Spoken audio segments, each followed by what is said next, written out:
교독하면서 읽도록 하겠습니다. 욥이 대답하여 이르되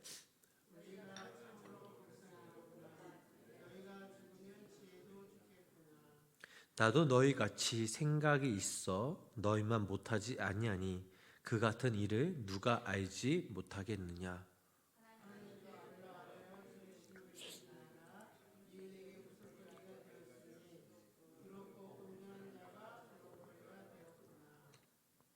평안한 자의 마음은 재앙을 멸시하나 재앙에 실족하는 자를 기다리는구나.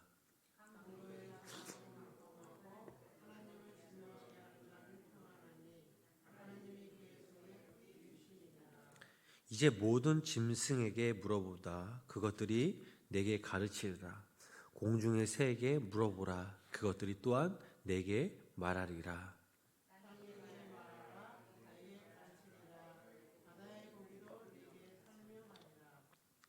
이것들 중에 어느 것이 여호와의 손이 이를 행하신 줄을 알지 못하랴.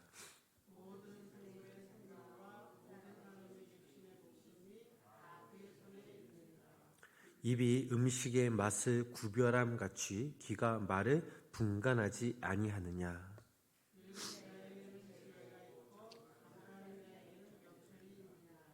지혜와 권능이 하나님께 있고 계략과 명철도 그에게 속하였나니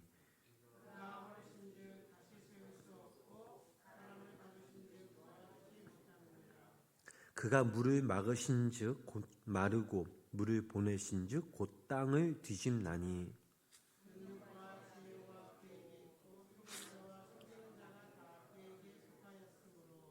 모사를 벌거벗겨 끌어가시며 재판장을 어리석은 자가 되게 하시며 제사장들을 벌거벗겨 끌어가시고 권력이 있는 자를 넘어뜨리시며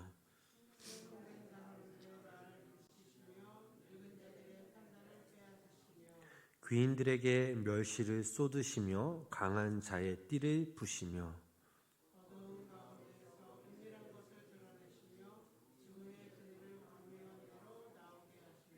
민족들을 커지게도 하시고 다시 멸하기도 하시며 민족들을 널리 퍼지게도 하시고 다시 끌려가게도 하시며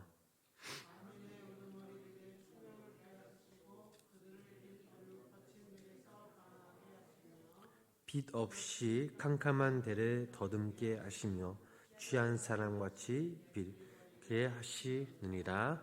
아멘.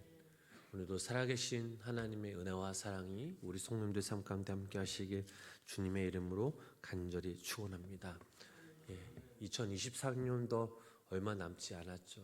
매일매일 새벽에 재단에 쌓으신 우리 성도님들 축복하시며 우리 생명나무교회 성도님도 계시지만 우리 타교회 교회 성도님들도 그 자리 지켜주심에 감사를 드립니다. 이 마무리 잘 하시고 또 2024년 주님과 더욱더 동행하시어서 날마다 승리하는 삶을 살아가시길 주님의 이름으로 축복합니다.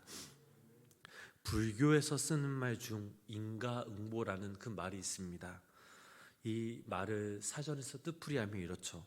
전생에 지은 선악에 따라 현재의 행가, 불행이 있고 현세에 따라 선악의 결과에 따라 내세에서 행가, 불행이 있는 이라라는 그런 뜻을 가지고 있습니다.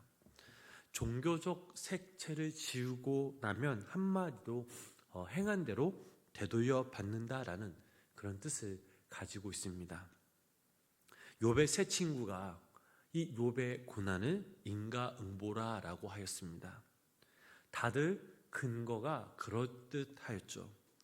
엘리바스는 하나님의 계시를, 빌닷은 조상의 지혜를, 그리고 소발은 하나님의 오묘함을 말하였습니다. 세 친구의 논리는 탄탄했고 그 총명함은 빛났습니다. 욥의 세 친구는 어찌 보면 지혜자가 맞았습니다. 보통의 경우 이 세 친구의 말은 무지를 일깨워주고 또 어리석음을 드러내어 바른 길을 비추어 주었을 것입니다.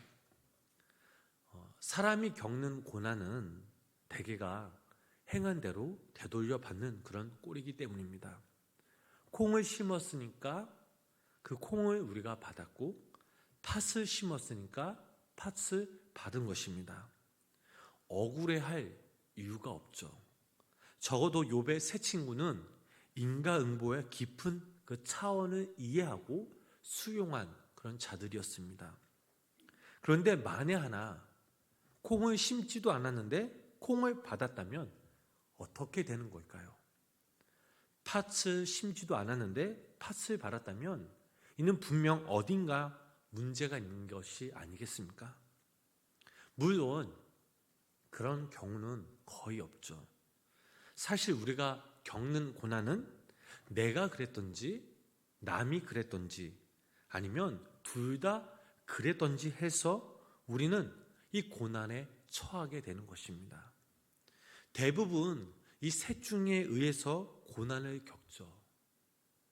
또한 고난의 시험이라는 그 말이 있는데 이 경우도 우리가 생각해보고 따지고 보면 인과응보인 경우가 대부분입니다. 야고보서 그 말씀 1장 14절 말씀 보면 이런 말씀이 있습니다. 오직 각 사람이 시험을 받는 것은 자기 욕심에 끌려 미혹됨이니라는 말씀이 있습니다. 참 뛰어난 통찰이 아닐 수 없죠. 그래도 만약에 하나 이 인과응보에 벗어난 고난이 있다면 이는 달리 다루려 하는 것이 공평하지 않겠습니까? 그런데 지금 욥은 자신이 바로 그 만에 하나라고 주장하고 있습니다. 그래서 욥은 친구들에게 자신을 죄인으로 몰지 말아 달라라고 이렇게 말합니다.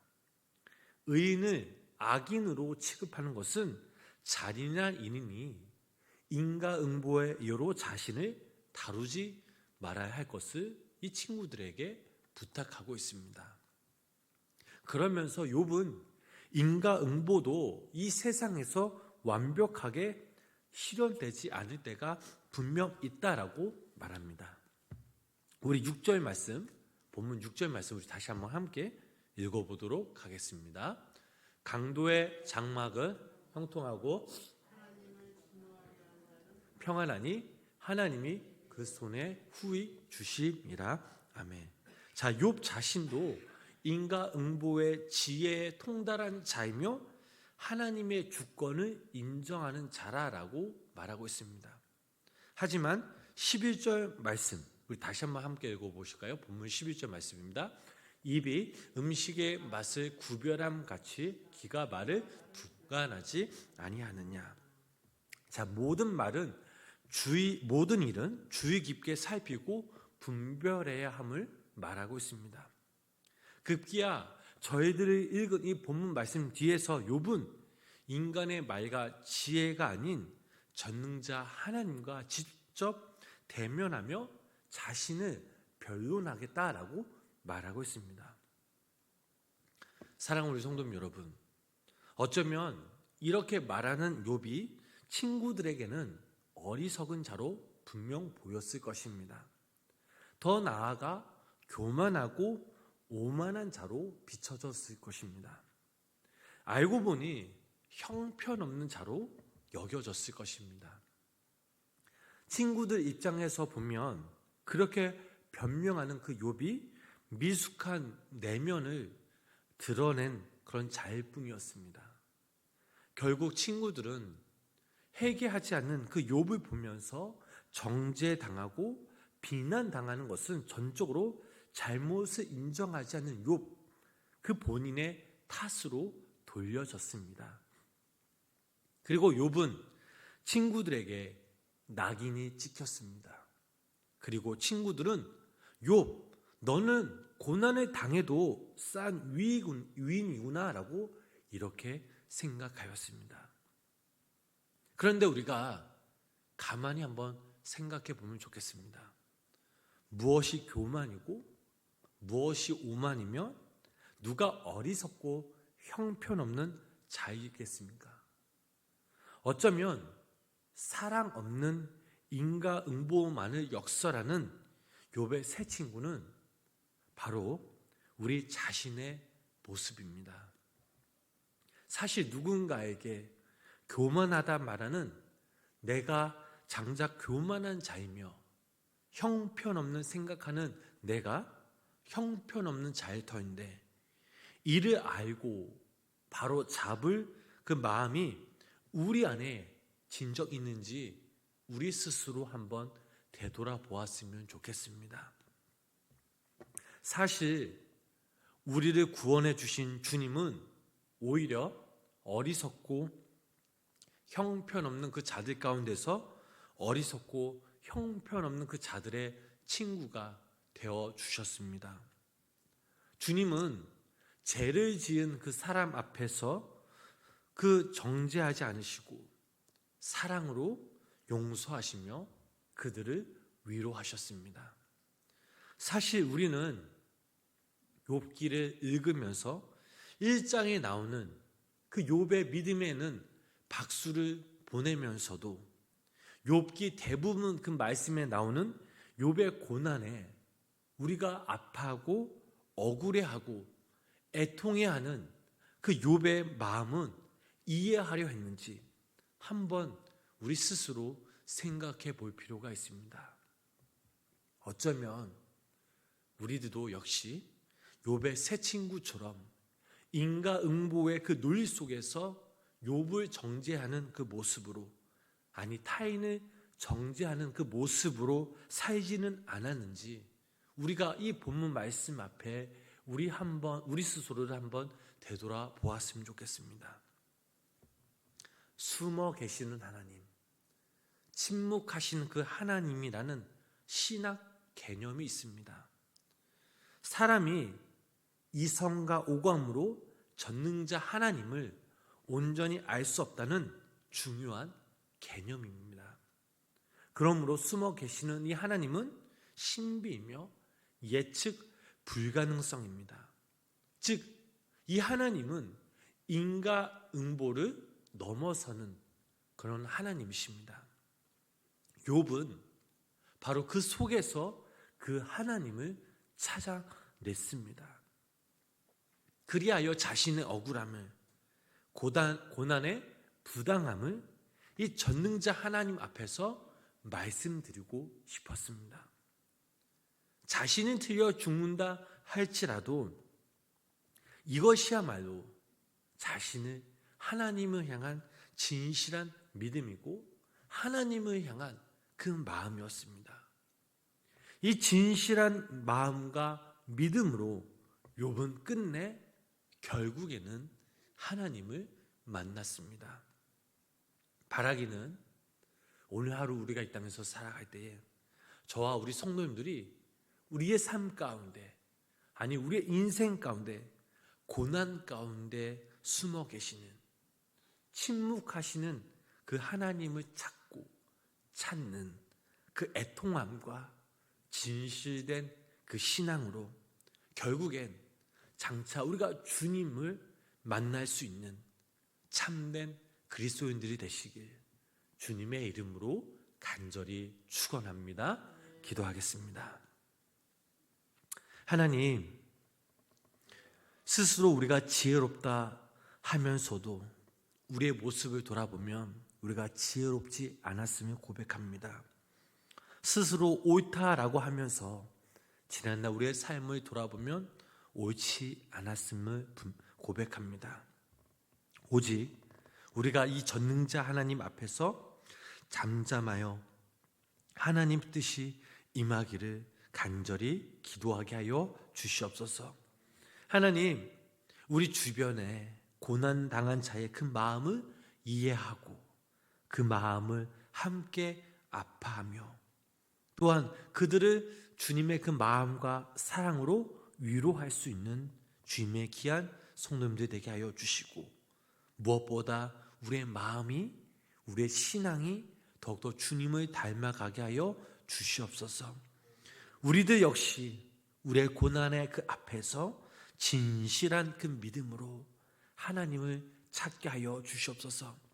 하나님이 응답하시지 않는다고 포기하고 절망하며 낙심하며 하나님을 미워하는 것이 아니라 그 고난 속에서도 사랑과 믿음과 소망의 길을 끝까지 걸을 수 있는 귀한 믿음의 성도님들의 삶이 되도록 성령님 함께하여 주시옵소서. 2023년이 얼마 남지 않았습니다. 하나님, 우리의 삶을 돌아보면 하나님께서 하셨음을, 이 모든 것들이 다 하나님의 은혜였음을 고백합니다.